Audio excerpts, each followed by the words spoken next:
फिरोजाबाद के थाना रसूलपुर पुलिस ने स्वर्ण शताब्दी एक्सप्रेस पर पथराव कर यात्रियों की जान जोखिम में डालने वाले 2 बाल अपचारियों को हिरासत में लिया है। बताया जा रहा है कि इसी ट्रेन में आरएसएस प्रमुख मोहन भागवत भी सफर कर रहे थे।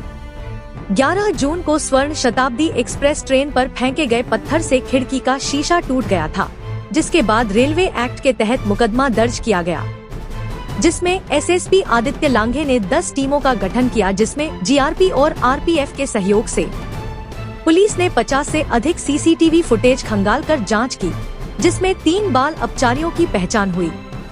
जांच में सामने आया कि रेलवे ट्रैक के पास कूड़ा बीन रहे बाल अपचारियों ने ट्रेन पर पत्थर फेंका था। पुलिस ने 12 जून की सुबह 2 बाल अपचारियों को हिरासत में ले लिया, जबकि तीसरे की तलाश जारी है। मामले में आगे की विधिक कार्रवाई की जा रही है। फिरोजाबाद से ब्यूरो रिपोर्ट। रसूलपुर में एक ट्रेन ट्रैक से गुजर रही थी, जो कि बेसिकली कानपुर से दिल्ली की तरफ स्वर्ण शताब्दी जा रही थी। उसी में पुलिस को सूचना मिली थी आरपीएफ और जीआरपी के माध्यम से कि उस ट्रेन पे पत्थर किसी के द्वारा फेंका गया और उसका कांच टूटा है। तो तत्काल वहाँ पे सभी टीम्स लोकल पुलिस की, जीआरपी की और आरपीएफ की वहाँ मौके पे पहुँची हैं। अधिकारियों ने वहाँ पे इंस्पेक्शन की है और वहाँ पे तत्काल हम लोगों द्वारा टीम्स लगा दी गई थी और 10 टीमों का गठन किया गया था, जिसमें आरपीएफ का और जीआरपी का भी सहयोग लिया गया था।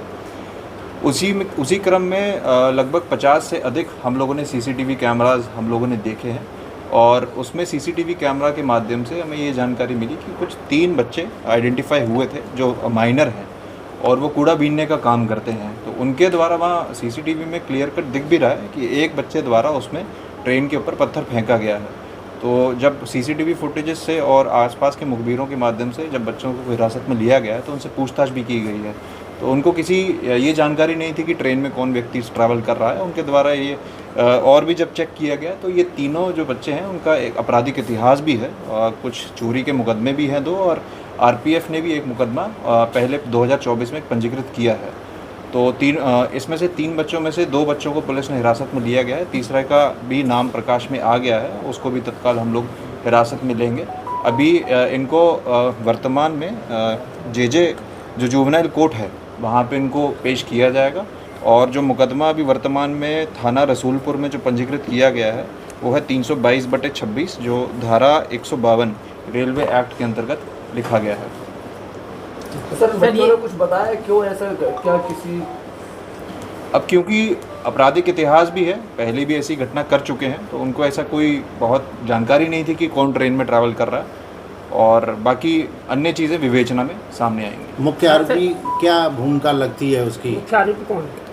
उसमें देखिए बाल अपचारी हैं और जेजे एक्ट के अंतर्गत नाम डिस्क्लोज नहीं कर सकते हैं, लेकिन ये ज़रूर है कि पुलिस ने उनको हिरासत में ले लिया है। जिसने पत्थर फेंका था तो उस पर कार्रवाई हो रही है। जी, तीनों नाबालिग। किसकी तहरीर पे मुकदमा दर्ज हुआ है? तहरीर इसमें आरपीएफ के माध्यम से प्राप्त हुई थी और थाना रसूलपुर पे मुकदमा पंजीकृत किया गया था।